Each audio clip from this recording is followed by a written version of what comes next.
আপনি চিন্তা করেন যে আজকে এই যে ভূমিকম্প হয় এর যদি কারণ উদ্ঘাটন করা হয়, প্রথমেই আসবে এই ফ্যাসিস্ট হাসিনার নাম, তার আগে আসবে শেখ মুজিবের নাম। যখন থেকে দালান করা শুরু হয়েছিল, আজকে নালা নদ কিচ্ছু নাই। আমরা যখন, আপনারাও যখন, সাংবাদিক বন্ধুরাও যখন এখানে দেখতেন যে এই জায়গায় নদী নালা খাল সব ভরাট করে ফেলেছে। হাসিনা শুধু স্বৈরাচার তন্ত্রই উপহার দেয় নাই, সে বাংলাদেশকে উপহার, মানে এটা কার্স বলা যায়, অভিশাপ। এই ভূমিকম্পের অভিশাপও হাসিনার অবদান ছিল। আজকে অনেকগুলো আমরা রাজনৈতিক দল দেখি, যখন করোনার সময় বলা হইতো যে আপনার করোনার থেকেও আওয়ামী লীগ নাকি শক্তিশালী, আওয়ামী লীগ করোনা থেকে শক্তিশালী, এই ধরনের কথাবার্তা বলা হইতো। এখন একটি নতুন রাজনৈতিক দল আমরা দেখছি, জামায়াতে ইসলামী নাকি ভূমিকম্প থেকে শক্তিশালী হয়ে যাচ্ছে। তারা এই জায়গায় আমরা আসলে কি এগুলো আমাদেরকে মর্মাহত করে। অবশ্য তাদের কাছ থেকে এটা প্রত্যাশিত যারা প্রভাষকের জায়গায় অধ্যাপক নাম লাগায়, যারা স্কুলে ভর্তি হয়ে তারা নাকি অধ্যাপক হয়ে যায়। তো এইরকম ব্যক্তিবর্গের কাছে এটা প্রত্যাশিত।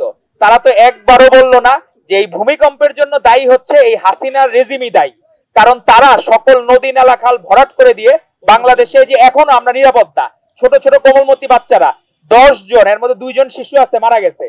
তো এদের দায়ভার কে নিবে? এই সকল দায়ভারও এই ফ্যাসিস্ট হাসিনাকে নিতে হবে, ফ্যাসিস্ট লীগকে নিতে হবে, এবং তাদের বিচার প্রত্যেকে যারা এর সাথে জড়িত ছিল তাদেরকে বিচারের আওতায় নিতে হবে। আর আপনি দেখবেন যে তারই বিপরীতে শেখ হাসিনা তার জন্মদিন উপলক্ষে সাংবাদিকদেরকে, সম্পাদকদেরকে, বিভিন্ন পত্রিকার মিডিয়া তাদেরকে প্রেসারাইজ করতো, আমার জন্মদিনে কে কত বন্দনা করতে পারবা তারে তত পুরস্কার দেওয়া হবে। আর তার বিপরীতে ভারপ্রাপ্ত চেয়ারম্যান জনাব তারেক রহমান, উনি বলেছেন আমার জন্মদিনে কোনো কেক কাটা যাবে না, কোনো ব্যানার টানানো যাবে না, পোস্টারিং করানো যাবে না, আর যদি তোমাদের কিছু করতে ইচ্ছে হয় তোমরা মাদ্রাসায় দান খয়রাত করো, তোমরা কোমলমতি শিশুদের, বাচ্চাদের যারা নিপীড়িত এদের পাশে দাঁড়াও। তো এই উদ্যোগটা কেমন হয়েছে আপনারা সবাই বলেন? এজন্যই উনি এখন বিশ্ব নেতা, এজন্যই বাকিরা অনেকে ঈর্ষান্বিত হয়। নতুন যারা রাজনৈতিক দলের আমাদের ভাই বোনেরা, তারা মনে হয় অনেক অতীত ভুলে গেছেন। আজকে বেগম খালেদা জিয়া নারী শিক্ষার প্রসারের জন্য যে কাজ করেছেন, আজকে অসংখ্য মা বোন, এই জেনারেশন, তার আগের 2-3 জেনারেশন আগে, শুধুমাত্র বেগম খালেদা জিয়ার জন্য উনি প্রাইমারি থেকে শুরু করে ইন্টারমিডিয়েট পর্যন্ত বিনা শিক্ষায় যে চালু করেছিলেন, তার কারণেই কিন্তু এরা শিক্ষা গ্রহণ করতে পেরেছে এবং আমরা শিক্ষিত মা পেয়েছি। আমার মাও যে শিক্ষা গ্রহণ করেছেন, আমার যারা এখানে যারা আছেন বেশিরভাগ মায়েরা শিক্ষা গ্রহণ করেছেন, এর পেছনে অবদান ছিল বেগম খালেদা জিয়ার। এবং তারও আগে শহীদ রাষ্ট্রপতি জিয়াউর রহমান বীরুত্তম, বাংলাদেশের তো খেলাধুলা ওইভাবে পরিচিত ছিল না, উনি সেই সময় মোহাম্মদ আলী বক্সিং এর ক্রেজ ছিল, ওনাকে নিয়ে এসেছিলেন। তো আমরা আশা করব আমাদের ভারপ্রাপ্ত চেয়ারম্যান জনাব তারেক রহমান দেশে আসলে আপনারা এই যে এখন যাদেরকে দেখেন এই বিদেশি শিল্পী আনা, এগুলো বন্ধ হয়ে গেছে। সবার আগে বাংলাদেশ গতবার কনসার্ট করেছে। তো আমরা ভাই ভারতপন্থীও না, আমরা পাকিস্তানপন্থীও না, আমরা শুধু বাংলাদেশপন্থী।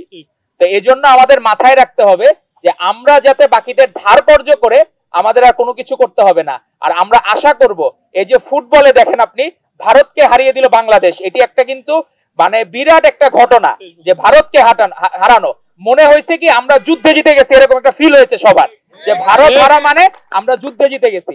তো আমাদের এই যুদ্ধ জয় এবং ভারত বধ এই বারবার হবে ইনশাল্লাহ। ফ্যাসিস্ট হাসিনা নাই মানে আমরা বারবার খেলাধুলায় ভারতকে বধ করতে পারবো। এবং আপনি দেখেন যে ভারতীয় পণ্য এগুলোর কিন্তু কোয়ালিটি অত ভালো না, কিন্তু এক সময় কি এই হাসিনা এই ভারতীয় পণ্য আমাদের উপর চাপিয়ে দিত। আপনি মিরপুর বেনারসি পল্লীতে যান, দেখবেন আমি ছোট্টবেলায় যখন মায়ের সাথে যাইতাম, ওই বেনারসি পল্লীর বেশিরভাগ শাড়ি দেখতাম যে ইন্ডিয়া থেকে আনা। কিন্তু আপনারা কি বিশ্বাস করেন বাংলাদেশের জামদানি এখনো ওয়ার্ল্ডের ওয়ান অফ দি বেস্ট? তো বাংলাদেশের জামদানিকে আমরা প্রমোট করতে পারি না। তো আমরা চাবো এই যে আজকে যে উদ্যোগ নিয়েছে শহীদ সোহরাওয়ার্দী মেডিকেল কলেজ ছাত্র জেলা এই ক্রিকেট ব্যাট, এই ব্যাটটাও কিন্তু বাংলাদেশে তৈরি। তো আমরা বাংলাদেশকে প্রমোট করার জন্য বাংলাদেশি পণ্যকে প্রমোট করাই হোক আমাদের মূল মন্ত্র।